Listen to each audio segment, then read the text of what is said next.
بسم اللہ الرحمن الرحیم۔ مطالبہ الفرقان، سورۃ الواقعہ، مکی نمبر 56، آیت نمبر 1۔ قرآن مجید کی تفسیر خود قرآن مجید سے از علامہ غلام احمد پرویز صاحب، اخذ و تلخیص محمد اکبر دیکشت بھاردواج، نظر ثانی ڈاکٹر انعام الحق۔ سورۃ الواقعہ، مکی نمبر 56۔ بسم اللہ الرحمن الرحیم۔ اے اللہ، میری تمام تر کوششوں کا مقصد ربوبیت عامہ کے لیے تیری صفات کو بانداز رحمانیت و رحیمیت معاشرے کے اندر ظہور میں لانا ہے۔ آیت نمبر 1۔ اذا وقعت الواقعہ، جب وہ واقع ہونے والا واقعہ، انقلاب، ظہور پذیر ہوگا۔ قرآن نے خارجی کائنات میں ہونے والے حوادث کو مجازی انداز میں بیان کیا ہے۔ آگے 29ویں اور 30ویں پارہ میں تو بالخصوص انقلابات کا ذکر آئے گا۔ مفسرین نے انہیں قرب قیامت کی نشانیاں بتائی ہیں، یعنی یہ نشانیاں جب واقع ہوں گی تو پھر قیامت آئے گی، زمین پھٹ جائے گی، آسمان ٹکڑے ٹکڑے ہو جائے گا، پہاڑ ریزہ ریزہ ہو کر اڑ جائیں گے اور پھر قیامت آ جائے گی۔ قرآن کریم صرف موت کے بعد کی زندگی کا ہی ذکر نہیں کرتا، وہ اس زندگی میں بھی جو انقلابات آتے ہیں ان کا ذکر بھی کرتا ہے۔ یہ یہاں کی جہنم کی زندگی کا ذکر کرتا ہے، اور اگر قرآن کے مطابق نظام ہو تو یہاں جنت ارضی کا بھی ذکر کرتا ہے۔ اس لیے قرآن میں جہاں اس قسم کے مقامات آئیں تو وہاں یہ دیکھنے کی بات ہوتی ہے کہ وہ یہاں کی قیامت کے متعلق ذکر کر رہا ہے یا مرنے کے بعد کی قیامت کے متعلق۔ اس کے علاوہ یہ دیکھنا ہوتا ہے کہ یہ جو اس قسم کے واقعات کا ذکر آتا ہے کہ زمین پھٹ جائے گی، آسمان ٹکڑے ٹکڑے ہو جائے گا، پہاڑ ریزہ ریزہ ہو جائیں گے، تو ان واقعات کا ذکر کرنے سے مقصود کیا ہے اور ہمیں اس کا فائدہ کیا پہنچتا ہے۔ یہ بات ٹھیک ہے کہ اس کائنات نے ایک دن معدوم ہو جانا ہے، لیکن سوال یہ ہے کہ آج سے 1400 سال پہلے قرآن نازل ہوا اور یہ اپنی اصل شکل میں آج بھی ہمارے سامنے ہے اور قیامت تک ان آیات نے رہنا ہے۔ تو اس قسم کی آیات سے ہمیں کیا فائدہ ہے؟ وہ تو طبعی طور پر آسمان، زمین اور پہاڑوں کے ساتھ کچھ ہوگا۔ جہاں یہ تباہ ہوں گے اس وقت جو انسان ہوں گے وہ بھی فنا ہو جائیں گے، کیونکہ آج ہماری زندگی میں ان واقعات نے نہیں ہونا، بلکہ جب تک یہ واقعات نہیں ہوتے تو انسان کے لیے ان حوادث میں کیا سبق ہے۔ عربی زبان میں الفاظ کے لغوی اور مجازی دونوں معنی ہوتے ہیں۔ زبان میں وسعت ہی مجازی معنوں سے پیدا ہوتی ہے۔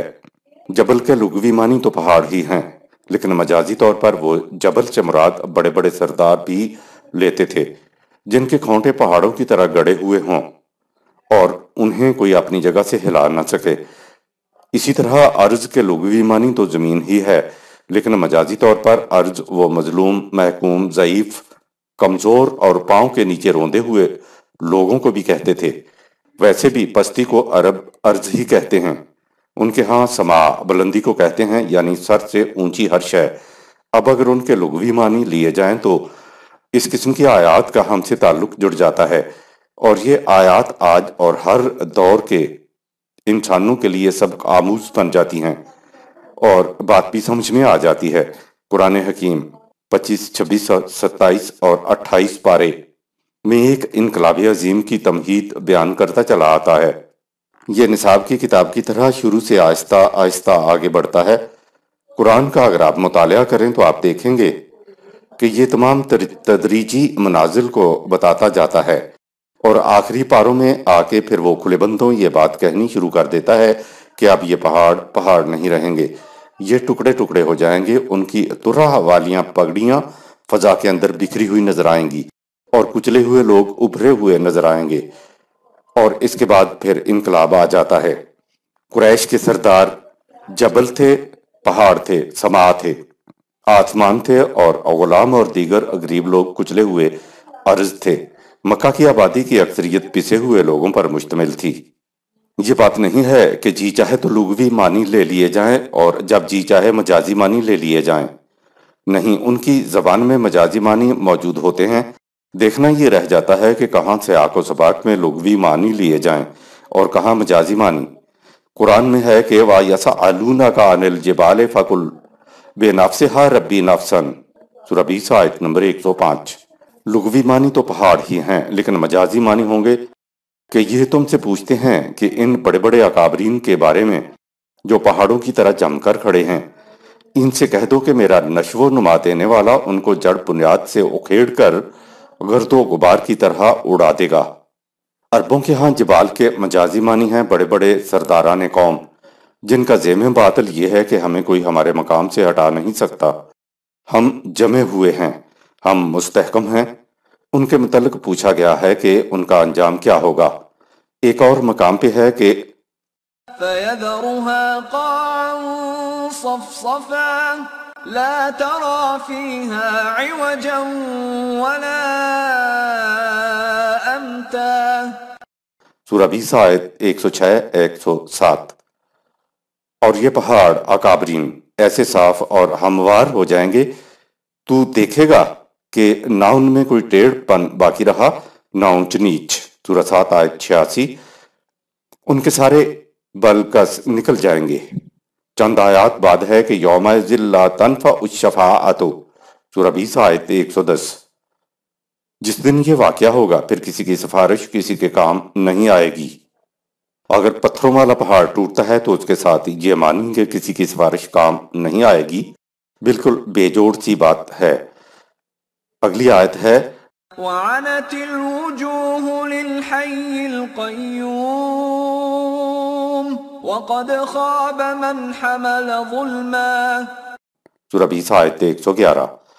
خدائے حی و قیوم کے سامنے گردنیں جھکی ہوئی ہوں گی، جو اس قدر ظلم کر رہے ہیں تباہ اور برباد ہو جائیں گے۔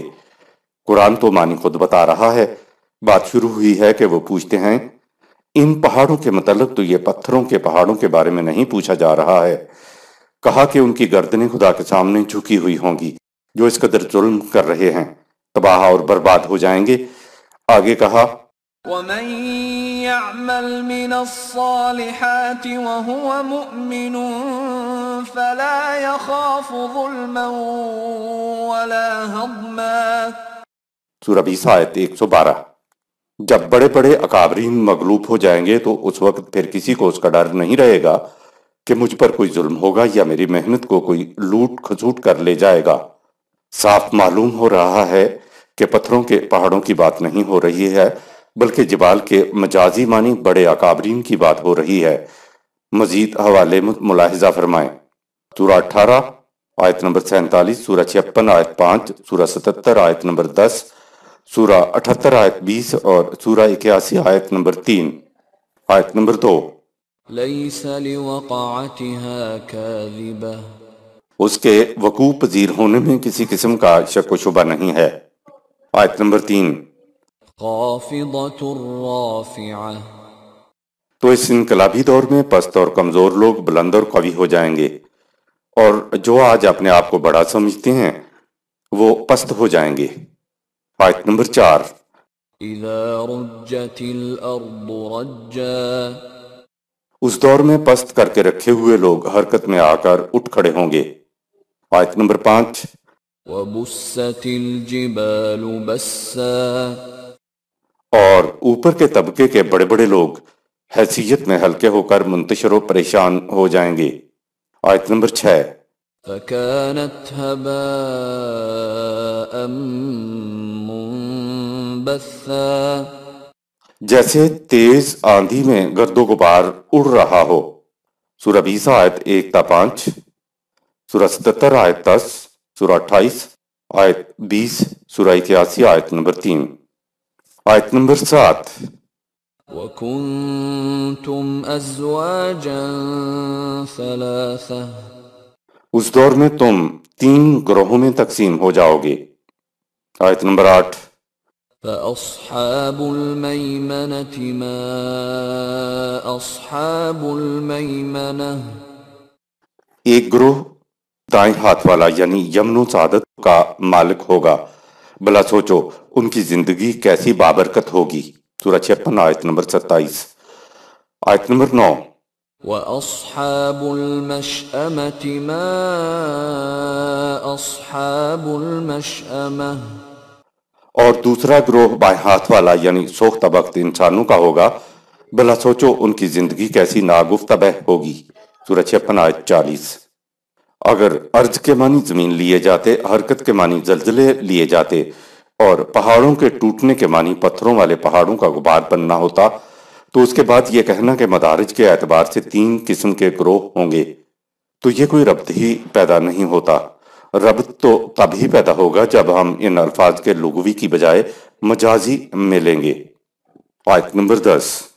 والسابقون السابقون، تیسرا گروہ بھلائی کے کاموں میں سب سے آگے بڑھنے والا ہوگا، اس لیے ان کی زندگی خوشگواریوں میں سب سے آگے ہوگی۔ آیت نمبر 11۔ اولئک المقربون، تیسرے گروہ سابقون الاولون سب سے زیادہ صفات خداوندی کے رنگ میں رنگے ہوئے ہوتے ہیں، اس لیے ان کے مدارج بھی سب سے بلند ہوں گے۔ آیت نمبر 12۔ فی جنات النعیم، یہ لوگ آسائشوں اور سرفرازیوں کی جنت کے مالک ہوں گے۔ سورہ 1 آیت نمبر 6، سورہ 57 آیت نمبر 10، سورہ 55 آیت نمبر 63۔ اوپر آیات میں سب سے اعلیٰ درجے پر فائز گروہ والسابقون السابقون کا ذکر ہے۔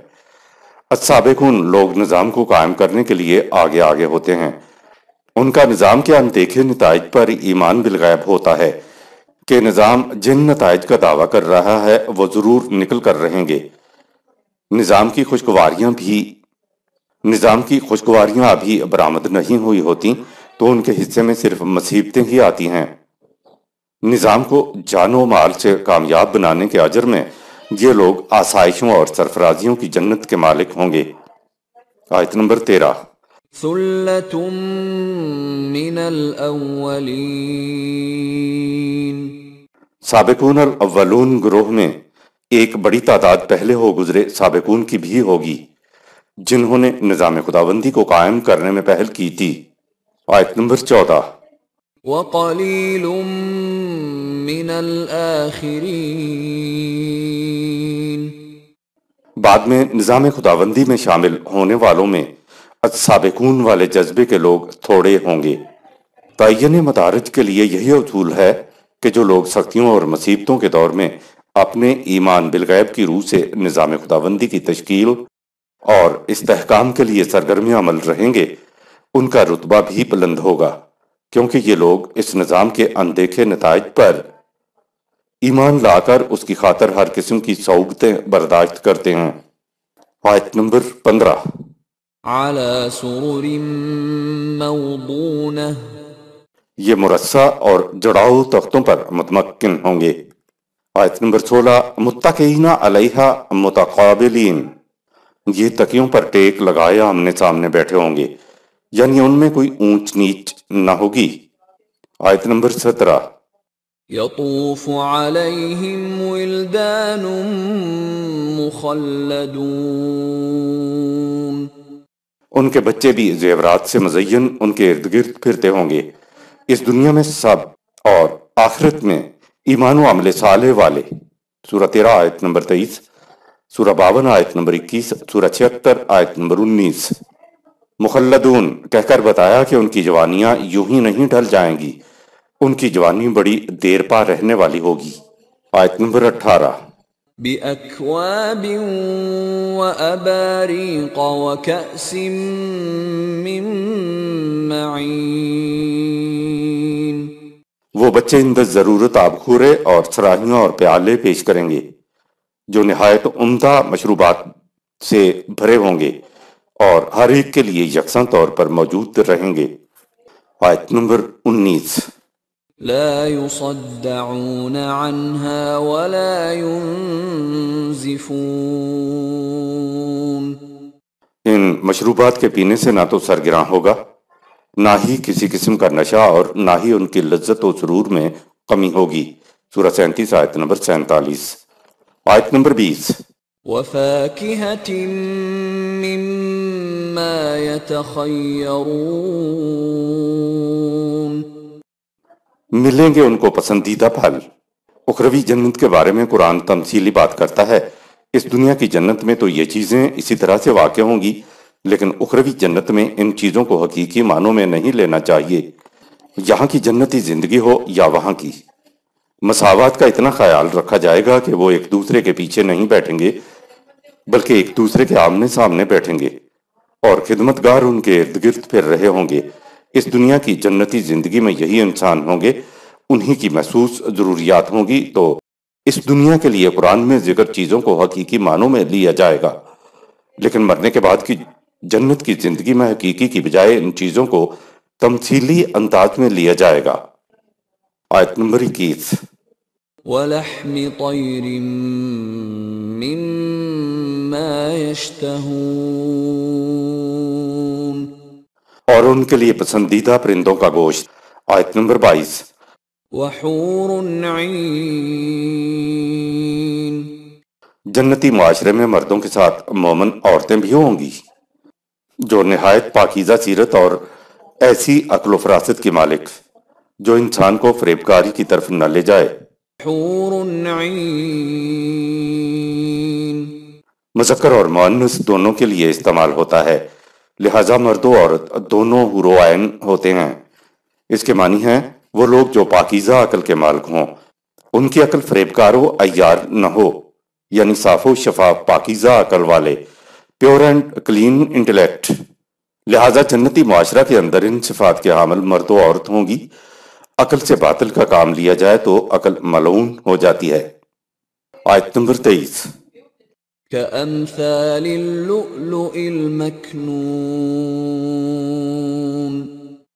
ان کی پاک دامنی کی مثال یوں سمجھو جیسے محفوظ موتی ہوں۔ حور و عین صفات کے حامل مرد و عورتوں کو محفوظ موتی کہا گیا ہے۔ آیت نمبر 24۔ جزاء بما كانوا يعملون، یہ آسائشیں اور سرفرازیاں ان لوگوں کے اپنے اعمال کے نتائج ہوں گے۔ یہ انعامات انہیں بخشیش میں نہیں ملیں گے بلکہ ان کے اعمال کے بدلے میں ملیں گے۔ آیت نمبر 25۔ لا يسمعون فيها لغوا ولا تأثيما، اس معاشرے میں نہ تو کسی قسم کی کوئی لغو و محمل بات ہوگی اور نہ ہی ایسا کام جس سے انسانی ذات کی صلاحیتیں مزمحل ہو جائیں۔ آیت نمبر 26۔ إلا قيلا سلاما سلاما، وہ فضا ایسی سکون اور اطمینان کی ہوگی جس میں ہر طرف سے سلامتی کی آوازیں آئیں۔ اس میں ہر فرد دوسرے کی سلامتی اور تکمیل ذات کا مطمئن ہوگا۔ یہ بلند مرتبے والے یعنی تیسرا گروہ وہ لوگ ہیں جنہوں نے نظام خداوندی کے قیام و استحکام کے لیے مشکلات و مصائب اور صعوبتیں برداشت کیں، ایثار اور قربانیاں دیں۔ آیات 10-26 میں تیسرے گروہ السابقون الاولون کا ذکر مکمل ہوا۔ آیت نمبر 27۔ وَأَصْحَابُ الْيَمِينِ مَا أَصْحَابُ الْيَمِينِ، اور رہا پہلا گروہ اصحاب الیمین داہنے والے، تو کیا کہنے داہنے والوں کے۔ یمین وہ لوگ ہیں جو اس معاشرے کے قیام کے بعد اس کے استحکام اور اس کے فروغ اور ارتقاء کا موجب بنیں گے۔ آیت نمبر 28۔ فی سدر مخضود، تو یہ بھی ایسے جنتی معاشرہ میں ہوں گے جس میں بے خاردار درخت پھلوں سے لدے ہوئے ہوں گے، یعنی ایسی آسائشیں جس میں کسی قسم کی خلش نہ ہو۔ آیت نمبر 29۔ وطلح منضود، عمدہ قسم کے کیلے جو تہ بتہ لٹکے ہوں گے۔ آیت نمبر 30۔ وظل ممدود، اور بہت دور تک پھیلے ہوئے گھنے درختوں کے سائے۔ آیت نمبر 31۔ وماء مسکوب، نہایت صاف اور شفاف آب رواں جسے کھود کر نکالنا نہ پڑے۔ آیت نمبر 32۔ وفاکہۃ کثیرہ، اور بکثرت پھل۔ آیت نمبر 33، لا مقطوعة ولا ممنوعة نہ تو ان پھلوں کا موسم ختم ہوگا، سورہ 14 آیت 25، اور نہ ہی انہیں کوئی روک رکھے گا، سورہ 107 آیت نمبر 7۔ آیت نمبر 34، وفرش مرفوعة اور عورتیں باعزت عالی مرتبت بیگمات کی طرح ہوں گی، مرفوعتیں، بلند و بالا، کسی سے پست نہیں۔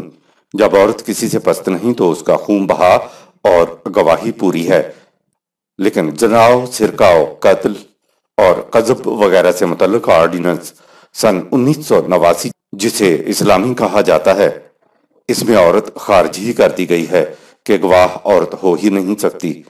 یعنی کسی ماں کے سامنے کسی نے اس کے بیٹے کو آ کے قتل کر دیا تو ماں گواہ نہیں بن سکتی۔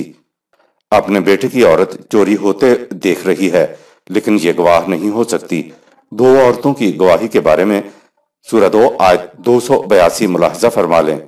عرب ہی نہیں، ساری دنیا میں ہی بیگمات، جنہیں گھر کی عورتیں کہا جاتا ہے، مستورات کہا جاتا ہے، ان کی تعداد بہت تھوڑی تھی۔ باقی سب لونڈیاں ہوتی تھیں جو فروخت ہوا کرتی تھیں۔ یہ کہنے کی بجائے کہ لونڈیاں فروخت ہوا کرتی تھیں، کہنا چاہیے کہ عورتیں فروخت ہوا کرتی تھیں، کیونکہ لونڈیاں بھی تو عورتیں ہی ہوتی تھیں۔ آیت نمبر 35، إنا أنشأناهن إنشاء ان عورتوں کی تعلیم و تربیت اس انداز سے ہوئی ہوگی جس سے وہ کچھ سے کچھ بن جائیں گی۔ اگر عورتوں کو تعلیم سے آراستہ کیا جائے تو یہ ویسی نہیں رہیں گی جیسے پہلے عورتیں ہوا کرتی تھیں، جن کے لیے کہا کہ گواہی کے لیے 2 عورتیں لے لو۔ عورت دلیر، بولڈ ہو جائے گی اور پھر ایک ہی عورت کی گواہی کافی ہوگی۔ کیا خوبصورت الفاظ ہیں کہ تعلیم حاصل کرنے کے بعد وہ کچھ سے کچھ بن جائیں گی، یعنی پہلے سے مختلف عورت بن جائے گی۔ آیت نمبر 36، فجعلناهن أبكارا پس ہم انہیں کنواریاں رکھیں گے۔ آیت نمبر 37، عربا أترابا وہ نہایت فصیح البیان اور ہم مزاج ہوں گی، میاں بیوی ایسے ہم مزاج گویا دونوں ایک ہی مٹی کے بنے ہوئے ہوں، سورہ 78 آیت نمبر 33۔ آیت نمبر 38، لأصحاب اليمين یہ کیفیت ہوگی اصحاب الیمین، پہلے گروہ داہنے ہاتھ والوں کی۔ آیت نمبر 39-40، ثلة من الأولين وثلة من الآخرين ان میں پہلے اور بعد میں آنے والوں کی ایک بڑی تعداد ہوگی۔ آیت 27-40 پہلے گروہ اصحاب الیمین کا ذکر ختم ہوا۔ آیت نمبر 41، وأصحاب الشمال ما أصحاب الشمال اور رہے وہ سوختہ بخت لوگ جنہیں اصحاب الشمال، دوسرا گروہ بائیں ہاتھ والے کہا گیا ہے، تو ان کی حالت بڑی خراب ہوگی۔ دنیا میں اہل جہنم کے گروہ، سابقہ آیات میں جنت یا جنتی زندگی کی تفصیلات اور اس کی آسائشیں اور آرائشیں اور نعما کا ذکر چلا آ رہا تھا۔ اس کے برعکس اب جہنمی زندگی کا ذکر آیا ہے۔ بہرحال اخروی جنت کی تفاصیل ہوں یا جہنم کے تذکرے، یہ سارے تمثیلی انداز میں بیان ہوئے ہیں۔ مثلا جب اخروی آگ کہا جائے گا تو وہ سچ مچ کی چولہے والی آگ نہیں ہوگی۔ آگ ایک استعارہ ہے، وہ شے جو جلا کر رکھ دے۔ اسی طرح اخروی جنت کی نعما کا ذکر بھی تمثیلی ہے۔ زندگی یہاں سے وہاں تک مسلسل چلتی ہے اور ہر شخص اپنی جہنم اور جنت کو اپنے ساتھ لے کر آگے جاتا ہے۔ جہنم کے متعلق آیا ہے کہ نار اللہ حل موقدۃ التی تطلع علی الافئدۃ، سورہ 104 آیت نمبر 6۔ جہنم کی آگ خدا کی جلائی ہوئی جس کے شعلے دلوں کو لپیٹ لیتے ہیں۔ اس دنیا میں ہم میں سے ہر شخص محسوس کر لے گا کہ ہم کس قسم کی دل گرفتگی میں مبتلا ہیں، کن چیزوں سے دل جلتے ہیں۔ اس دنیا میں ذلیل و خوار ہو کر رہ جانا خدا کا عذاب ہے۔ جو ہی کسی انسان کا کوئی انسان مالک ہو تو انسان ذلیل و خوار ہو جاتا ہے، اور یوں وہ جہنم میں ہوتا ہے، کیونکہ ملکیت میں تو حیوان ہوتے ہیں، انسان نہیں۔ اگر کسی کو دنیا میں اپنے جہنم میں ہونے کا احساس ہی نہ ہو تو وہ جہنم سے نہیں نکل سکتا۔ جہنم سے نکلنے کے لیے احساس کا ابھرنا پہلی چیز ہے۔ اگر انسان جہنمی زندگی پر مطمئن ہو کر بیٹھ جائے تو وہ نہ زندوں میں ہوتا ہے اور نہ مردوں میں، یعنی موت آتی ہے پر نہیں آتی۔ اہل جہنم کے گروہوں میں سے ایک کا ذکر تو اس صورت میں آیا ہے اور دو کا ذکر سورہ توبہ میں ہے کہ یا ایھا الذین آمنوا ان کثیرا من الاحبار والرہبان لیاکلون اموال الناس بالباطل ویصدون عن سبیل اللہ، سورہ 9 آیت نمبر 34۔ اے ایمان والو، ان علماء و مشائخ کی اکثریت کی یہ حالت ہے کہ یہ لوگوں کا مال باطل طریقوں سے مفت میں ہڑپ کر جاتے ہیں۔ ان کی کوشش ہوتی ہے کہ لوگوں کو اللہ کی راہ، نظام خداوندی کی طرف آنے سے روکیں۔ سورہ توبہ میں ایک اور گروہ کے بارے میں کہا کہ والذین ینکزون الذھب والفضة ولا ينفقونها فی سبیل اللہ، سورہ 9 آیت نمبر 34۔ اور جو لوگ سرمایہ دارانہ رجحان میں سونے چاندی دولت کے ڈھیر جمع کر رہے ہیں اور دولت کو نوع انسانی کی ربوبیت کے لیے کھلا نہیں رکھتے، ان کے متعلق کہا کہ فبشرہم بعذاب علیم، سورہ 9 آیت نمبر 34۔ ان کو علم انگیز عذاب کی خبر سنا دو۔ یہ گروہ مذہبی پیشوائیت کے علماء اور مشائخ ہیں۔ سورۃ الاعراف میں ہے کہ وَلَقَدْ ذَرَأْنَا لِجَهَنَّمَ كَثِيرًا مِنَ الْجِنِّ وَالْإِنسِ لَهُمْ قُلُوبٌ لَا يَفْقَهُونَ بِهَا وَلَهُمْ أَعْيُنٌ لَا يُبْصِرُونَ بِهَا وَلَهُمْ آذَانٌ لَا يَسْمَعُونَ بِهَا أُولَئِكَ كَالْأَنْعَامِ بَلْ هُمْ أَضَلُّ أُولَئِكَ هُمُ الْغَافِلُونَ، سورہ 7 آیت نمبر 189۔ اور لوگوں کی اکثریت کا یہ عالم ہے کہ چاہے وہ متمدن شہری زندگی بسر کرنے والے انسان ہوں یا غیر متمدن دیہاتوں اور جنگلوں میں رہنے والے جن ہوں، ان کی روش زندگی پکار پکار کر کہہ رہی ہوتی ہے کہ وہ اہل جہنم میں سے ہیں۔ ان لوگوں کی نشانیاں یہ ہوتی ہیں کہ دل رکھنے کے باوجود اس سے سمجھنے سوچنے کا کام نہیں لیتے۔ ان کی آنکھیں ہوتی ہیں مگر ان سے دیکھنے کا کام نہیں لیتے۔ وہ کان بھی رکھتے ہیں لیکن ان سے سنتے نہیں۔ یہ لوگ حیوانوں کی مانند ہیں بلکہ ان سے بھی زیادہ راہ گم کردہ۔ یہی لوگ ہیں جو اپنی اخروی زندگی سے بے خبر ہیں۔ یہ لوگ مقلد ہوتے ہیں، تقلید پسند ہوتے ہیں۔ اب یہاں زیر غور آیت میں جہنم کی بات آ گئی کہ وَأَصْحَابُ الشِّمَالِ مَا أَصْحَابُ الشِّمَالِ، یہ ہیں سوختہ بخت لوگ جنہیں اصحاب الشمال بائیں ہاتھ والے کہا گیا ہے، تو ان کی حالت بڑی خراب ہوگی۔ سورہ 56 آیت نمبر 9۔ آیت نمبر 42۔ فی سموم وحمیم، ان کے لیے جلچھا دینے والی لو اور کھولتا ہوا پانی ہوگا۔ جہنم کی دلوں کو لپیٹ لینے والی آگ کو تمثیلی انداز میں صحرا کی لو کہا ہے۔ آیت نمبر 43۔ وظل من یحموم، اور ان کے لیے سیاہ دھوئیں کے سائے ہوں گے۔ سیاہ دھوئیں کا سایہ تو ملے گا لیکن سانس لینا دوپہر ہو جائے گا۔ آیت نمبر 44۔ لا بارد ولا کریم، جس میں نہ ان کے لیے ٹھنڈک ہوگی اور نہ عزت۔ آیت نمبر 45۔ انہم کانوا قبل ذلك مترفین، ان کا یہ حال اس لیے ہوگا کہ یہ دوسروں کی کمائی پر عیش اور تن آسانی کی زندگی بسر کرتے تھے۔ آیت نمبر 46۔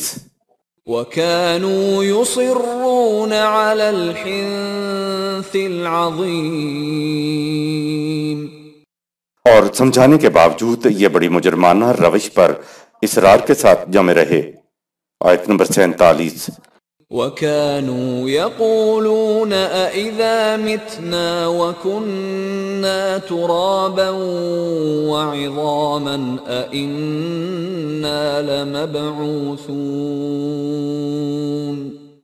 یہ کہا کرتے تھے کہ جب ہم مر جائیں گے اور مٹی کے ساتھ مٹی ہو جائیں گے اور صرف ہماری ہڈیوں کا ڈھانچہ باقی رہ جائے گا تو کیا اس کے بعد ہم دوبارہ اٹھائے جائیں گے؟ آیت نمبر 48۔ أَوَآبَاؤُنَا الْأَوَّلُونَ۔ اور کیا ہمارے اگلے آباء و اجداد کو بھی جو مدت ہوئی مر مٹ گئے؟ آیت نمبر 49۔ قُلْ إِنَّ الْأَوَّلِينَ وَالْآخِرِينَ۔ کہہ دو کہ ہاں، پہلے اور پچھلے سب دوبارہ زندہ ہوں گے۔ آیت نمبر 50۔ لَمَجْمُوعُونَ إِلَى مِيقَاتِ يَوْمٍ مَّعْلُومٍ۔ تاکہ ان سب کو ایک مقررہ دن اور معینہ وقت پر جمع کیا جائے۔ آیت نمبر 51۔ ثُمَّ إِنَّكُمْ أَيُّهَا الضَّالُّونَ الْمُكَذِّبُونَ۔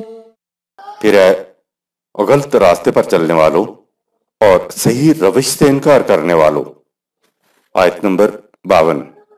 لَآكِلُونَ مِن شَجَرٍ مِّن زَقُّومٍ۔ شجر زقوم تمہارا رزق ہوگا، سورہ 37 آیت 62، سورہ 44 آیت 44۔ ویسے تو شجر زقوم تھور کو کہتے ہیں، لیکن عرب اس سے مراد لیا کرتے تھے کہ ایسا کھانا جو نہ اگلا جائے نہ نگلا جائے۔ آیت نمبر 53۔ فَمَالِئُونَ مِنْهَا الْبُطُونَ۔ اسی سے تم اپنے پیٹ بھرو گے۔ آیت نمبر 54۔ فَشَارِبُونَ عَلَيْهِ مِنَ الْحَمِيمِ۔ اوپر سے کھولتا ہوا پانی پیو گے۔ آیت نمبر 55۔ فَشَارِبُونَ شُرْبَ الْهِيمِ۔ فشاربون شرب الحیم، پیاس کی شدت میں مبتلا اونٹ کی مانند پیو گے جو پانی پیے جاتا ہے لیکن اس کی پیاس نہیں بجھتی۔ آیت نمبر 56۔ هَذَا نُزُلُهُمْ يَوْمَ الدِّينِ۔ ظہور نتائج کے دور میں کہا جائے گا کہ یہ ہے تمہاری خاطر مدارت۔ آیت نمبر 57۔ نَحْنُ خَلَقْنَاكُمْ فَلَوْلَا تُصَدِّقُونَ۔ اے رسول ان سے کہو، خدا کہہ رہا ہے کہ ہم نے تمہیں پیدا کیا تو دوبارہ اٹھائے جانے کی تصدیق کیوں نہیں کرتے؟ آیت نمبر 58۔ أَفَرَأَيْتُم مَّا تُمْنُونَ۔ کیا تم نے اس پر غور کیا ہے کہ مرد اور عورت کے جنسی اختلاط کے دوران جو تم ٹپکا دیتے ہو؟ آگے فَلَوْلَا تُصَدِّقُونَ، سورہ 56 آیت نمبر 57 کی تشریح ہو رہی ہے۔ جس خدا نے زندگی کی ابتدا کی تو کیا اس کے لیے زندگی کو دوبارہ شروع کرنا مشکل ہوگا؟ اے انسان، تو یہ بات تو تسلیم کرے گا کہ تو اس دنیا میں موجود ہے، بھلا بتاؤ کہ تم کس طرح سے موجود ہوئے؟ زندگی کی ابتدا کے لیے ذرا بچے کی پیدائش کو لے لیجئے کہ مرد اور عورت کے جنسی اختلاط میں مرد زندگی سے بھرپور کروڑوں جرثوموں پر مبنی نطفہ کی بوند ٹپکاتا ہے جو خوردبین کے سوا دیکھے نہیں جا سکتے۔ کہا کہ کیا تم سمجھا سکتے ہو کہ یہ زندگی پر مبنی سیل کس طرح رحم مادر میں قرار پکڑتا ہے اور نشو و نما پاتا ہے؟ رحم مادر میں ایک بند غبارہ سا ہوتا ہے جس میں بچہ پرورش پاتا ہے، اور اس بند غبارہ میں باہر کی دنیا کی کوئی چیز نہیں ہوتی۔ بچہ سانس لیتا ہے، بڑھتا پھلتا پھولتا ہے۔ اگر تمہارا فہم اور علم بلند نہ ہوا ہو اور بچے تمہارے سامنے پیدا بھی نہ ہوں اور بچے کی پیدائش کے بارے میں پوچھا جائے تو کیا تم سمجھا سکتے ہو کہ یہ سب کچھ کیسے ہوتا ہے؟